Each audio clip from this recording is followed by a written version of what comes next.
signs and symptoms are actually, there are so many constellation signs and symptoms to look out for. It could breast cancer in most cases, based on a particular study that we carried out in last week, that was as at last year, we realized that about 50 to 60% of the patients actually they presented with what's called with lumps, like a swelling in the breast. So that's the number one mode of presentation that is in the early stage. And another thing about the lump in breast cancer is that they are, in most cases, not in all cases, in most cases they are painless. A painless ad-like lump or swelling in the breast, which is so unusual.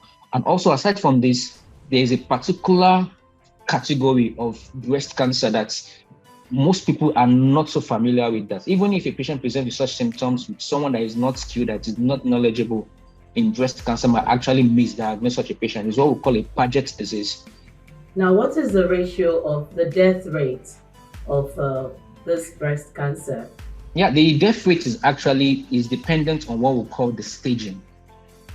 The earlier they present, the better the chance of survival. So what we do here is what we call the 5-year survival rates.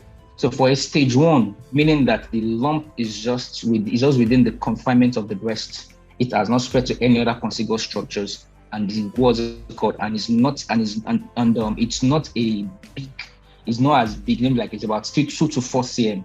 So in those kind of stages like that, for patients that present with stage 1, what really happens in most kind of cases is that they have a good prognosis. Prognosis just means that a good outcome.